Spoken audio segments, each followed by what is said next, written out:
नमस्कार, स्वागत है आप सभी का। आप देख रहे हैं एनएमएफ न्यूज, आपके साथ मैं हूं नम्रता चौधरी। क्या देश के प्रधानमंत्री नरेंद्र मोदी की गाड़ी का चालान काटा गया है? क्या एक नहीं, दो नहीं, बल्कि तीन तीन बार चालान काटे गए हैं? क्या ऐसा मुमकिन है कि देश के प्रधानमंत्री हो या देश की राष्ट्रपति, उनकी गाड़ी का चालान काटा जा सकता है? क्या व्यक्तिगत तौर पर नरेंद्र मोदी, जो कि इस वक्त प्रधानमंत्री पद पर बैठे हुए हैं, उनका चालान काटना मुमकिन है? आज इस वीडियो में यही जानने की कोशिश करेंगे, क्योंकि सोशल मीडिया पर तो दावा यही किया जा रहा है कि उनकी गाड़ी का भी चालान काटा गया है। अब ये उनकी निजी गाड़ी थी या फिर काफिले की गाड़ी चल रही थी? क्या ऐसा राष्ट्रपति के लिए भी मुमकिन है? आज इस वीडियो में यही समझने की कोशिश करेंगे। दरअसल सोशल मीडिया पर हाल ही में दावा किया गया कि प्रधानमंत्री नरेंद्र मोदी की गाड़ी, जिसका वाहन नंबर भी दिया गया है, उस पर 3 ट्रैफिक चालान बकाया है। यह दावा एक सोशल मीडिया यूजर जिसका नाम आर्यन सिंह है, उसकी तरफ से किया गया। 1 जुलाई 2025 को यह पोस्ट किया गया इस यूजर की तरफ से, जिसमें एक स्क्रीनशॉट और एक तस्वीर साझा की गई, जिसमें पीएम मोदी को जो टोयोटा लैंड क्रूजर है उसमें बैठते हुए दिखाया गया है। और इस पोस्ट में दावा किया गया है कि 2 चालान ओवर स्पीडिंग जो कि 2023 के हैं और एक अवैध पार्किंग जो कि 2021 का है, ये टोटल मिलाकर 3 चालान है।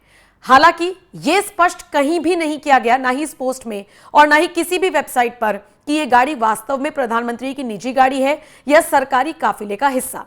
सरकारी वाहनों, खासकर प्रधानमंत्री के काफिले में इस्तेमाल होने वाली गाड़ियों का चयन और रखरखाव एसपीजी या फिर एनएसजी द्वारा किया जाता है। ऐसे में इन वाहनों का चालान का भुगतान आमतौर पर सरकारी प्रक्रिया के तहत होता है, ना कि व्यक्तिगत रूप से। ऐसे में बहुत सारे लोगों ने इस दावे की सत्यता पर सवाल उठाए हैं। कुछ लोगों ने इस पर मीम्स बना दिए, कुछ लोगों ने इसे मजाक के तौर पर ले लिया। लेकिन आपको बता दूं, कहीं पर भी इस बात की आधिकारिक पुष्टि नहीं हुई और यह भी संभव है कि यह गलत जानकारी हो सकती है या भ्रामक पोस्ट हो सकता है। लेकिन आज आपको इस वीडियो के जरिए यह बताने की कोशिश करेंगे कि क्या वाकई में प्रधानमंत्री और राष्ट्रपति का चालान काटा जा सकता है। संवैधानिक रूप से राष्ट्रपति हो या प्रधानमंत्री, उनको कुछ विशेषाधिकार मिले हुए होते हैं, कुछ छूट प्राप्त होती है। लेकिन चालान के संदर्भ में और ट्रैफिक रूल्स के संदर्भ में यह थोड़ा सा कॉम्प्लिकेटेड है। स्पष्ट करती हूं, सबसे पहले अगर हम राष्ट्रपति के तौर पर बात करें तो उनको कई तरीके की छूट प्राप्त होती है। राष्ट्रपति के काफिले में इस्तेमाल होने वाले वाहन एसपीजी या अन्य सुरक्षा एजेंसियों द्वारा संचालित होते हैं। ये वाहन सरकारी होते हैं और ट्रैफिक नियमों से इन्हें छूट प्राप्त होती है, खासकर अगर वो आधिकारिक ड्यूटी पर हैं तो।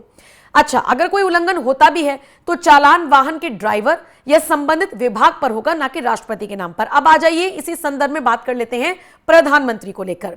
कोई संवैधानिक छूट नहीं है। प्रधानमंत्री को संविधान के तहत राष्ट्रपति जैसी स्पष्ट कानूनी छूट नहीं मिलती। सैद्धांतिक रूप से उनके खिलाफ ट्रैफिक उल्लंघन के लिए चालान काटा जा सकता है, लेकिन फिर आपको समझना होगा व्यावहारिक तौर पर, व्यक्तिगत तौर पर ऐसा होना ना के बराबर है, ऐसी संभावना ना के बराबर है। प्रधानमंत्री के काफिले को एसपीजी यानी विशेष सुरक्षा समूह द्वारा नियंत्रित किया जाता है। उनके वाहनों को सुरक्षा कारणों से ट्रैफिक नियम जैसे स्पीड कितनी होनी चाहिए, सिग्नल या पार्किंग से छूट मिल सकती है। अच्छा, अगर चालान मान लीजिए कट भी जाता है तो यह आमतौर पर सरकारी प्रक्रिया के तहत निपटाया जाता है और यह व्यक्तिगत रूप से प्रधानमंत्री के नाम पर नहीं होता, यानी पीएमओ के नाम पर हो सकता है या फिर जो काफिला चल रहा है वो गाड़ी किसके नाम पर निकली हुई है उसके ऊपर हो सकता है। प्रधानमंत्री के ऊपर व्यक्तिगत रूप से यह लागू नहीं होता। वाहन अगर सरकारी है तो चालान का भुगतान संबंधित विभाग को होगा, जैसे गृह मंत्रालय या एसपीजी, या निजी वाहन है जो कि बहुत दुर्लभ होता है तो चालान वाहन मालिक या ड्राइवर के नाम पर हो सकता है। अब वास्तविकता में क्या होता है? होता तो यह है कि ट्रैफिक पुलिस आमतौर पर राष्ट्रपति या प्रधानमंत्री के काफिले के खिलाफ कार्रवाई करने से बचती है, क्योंकि यह काफिला राष्ट्रीय सुरक्षा से ही जुड़े हुए होते हैं। अच्छा, ये सारे काफिले और इन काफिलों की जो गाड़ियां चलती हैं वो स्पेशल प्रोटोकॉल के तहत चलती है। ऐसे में अगर गलती से कोई चालान कट भी जाए, जैसे मान लीजिए कैमरों से, स्वचालित जो कैमरे होते हैं उनके द्वारा अगर मान लीजिए चालान कट भी जाए तो ये सार्वजनिक रूप से सामने नहीं आता और ना ही व्यक्तिगत रूप से इन पदों पर बैठे लोगों से इसको जोड़ा जाता है। जैसा कि हम बार बार लगातार इस बात को लेकर चर्चा कर रहे हैं कि एक शख्स ने इस तरह का पोस्ट किया, जब इसे लेकर ई चालान के जरिए गाड़ी का नंबर डालकर पता लगाने की कोशिश की गई कि क्या मोदी की गाड़ी के 3-3 चालान काटे गए हैं या नहीं, तो इसको लेकर कोई भी स्पष्ट जानकारी नहीं मिली है, नहीं कोई भी जानकारी हासिल हुई। और मैंने आपको बताया भी कि कहीं ना कहीं ये जानकारी स्पष्ट तौर पर दी भी नहीं जाती है, इसे सार्वजनिक किया भी नहीं जाता है। लेकिन फिर भी जैसा कि इस एक यूजर ने पोस्ट किया, इसकी जब वास्तविकता परखने की कोशिश की गई तो उसमें भी कुछ सच्चाई निकलकर सामने नहीं आई। लेकिन नियम क्या कहता है ये आपने समझ लिया, प्रधानमंत्री को लेकर भी, राष्ट्रपति को लेकर भी। तो ऐसे में अगर आपके सामने अगली बार ये दावा आए, ये पोस्ट आए कि प्रधानमंत्री मोदी की गाड़ी का चालान काटा गया है, वो भी एक नहीं 3-3 बार, तो आप समझ जाइएगा इस खबर की वास्तविकता और इसकी असलियत और नियम क्या कहता है। फिलहाल इस खबर पर आपकी राय क्या है? कमेंट सेक्शन में आप अपनी राय हमें जरूर दें।